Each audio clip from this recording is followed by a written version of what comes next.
You want to stop buying avocados until you watch this. I'm Dr. Michael Gartner, double board certified plastic surgeon and physician, and what I'm about to show you is based on actual research, not speculation. By the end of this video, you'll know exactly what to look for when buying avocados, why it matters for your health.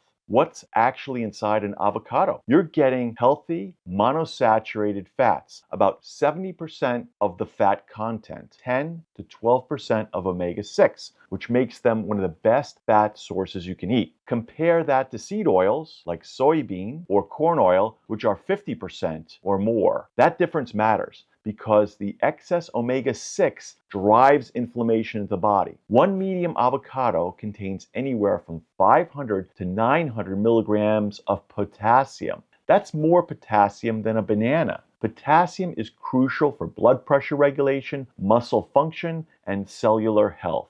Avocados are also loaded with magnesium, another essential electrolyte most people don't get enough of. They contain vitamin E, which protects skin from oxidative damage. They have lutein, which supports eye health and skin protection. When avocados are fresh and properly ripened, they're legitimately one of the healthiest foods you can eat. The problem is, what happens before they get to you? Here's what the industry does. When avocados arrive at distribution centers, many are placed in ripening rooms and now exposed to ethylene gas. Ethylene is naturally produced by ripening fruit. What the industry does is use external ethylene gas to speed up the ripening process artificially. This gets the avocados to your market faster. Is this dangerous? Well, no. Ethylene itself isn't harmful, but here's the issue. When you force ripen fruit prematurely, you don't allow the natural development of flavor compounds and certain phytonutrients that would normally develop during normal ripening. This is why sometimes you'll buy an avocado and it looks perfect on the outside, but when you open it on the inside, it's stringy, brown, or tasteless.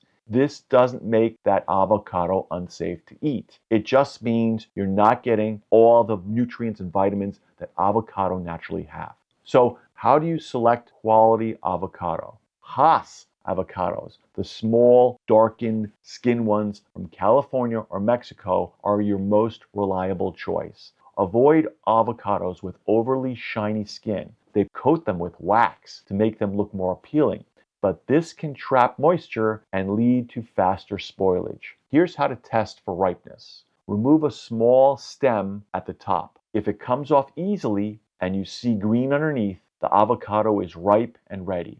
If you see brown, it's overripe. And if the stem doesn't come off easily, it's not ripe yet. If you buy hard avocados, let them ripen at room temperature. Don't refrigerate and unripen avocados. The cold stops the ripening process. Now, let me address something you might have heard about avocado oil. In 2020, research at the University of Davis tested 22 bottles of avocado oil from major retailers. What they found was concerning. 82% of the samples had quality problems. 6 samples were already oxidized and rancid before their expiration date. 3 samples contained other oils like soybean mixed in. Several samples labeled said extra virgin or unrefined and didn't meet the standard for those terms. So why does this happen? Because unlike olive oil, which has international standards and legal definitions, avocado has no regulations. Companies can call it whatever they want. There's no required testing, no enforcement, no oversight. This creates opportunity for fraud. If you do buy avocado oil, here's what to look for. It must be in a dark glass bottle, never clear plastic. Use your nose. Fresh avocado oil smells mild, slightly buttery, maybe a little greasy. If it smells off, return it. Use it within 3 to 4 months. Refrigeration is optional to extend its life. It will solidify in the fridge, but that's normal. Here's my honest recommendation. If you're concerned about the quality of oil you use, just eat more whole avocados. They're less processed and they are more affordable per serving. There's no risk of adulteration. What you see is what you get. The lesson here goes beyond avocados. This same problem exists with other foods. Honey is often diluted with corn syrup. Fish gets mislabeled as a different species. Products labeled 100% juice sometimes aren't. The common thread here is lack of regulation, expensive products that create incentive for fraud, and minimal enforcement. You can't control industry practices or regulatory gaps, but you can control what you buy and how you evaluate it. The goal isn't to make you paranoid, it's to make you informed. Quality matters when you're putting something in your body every day. Comment below and tell me, do you eat avocados regularly? Have you noticed differences in quality between where you buy them? Subscribe for more evidence-based information on food quality and how it affects you.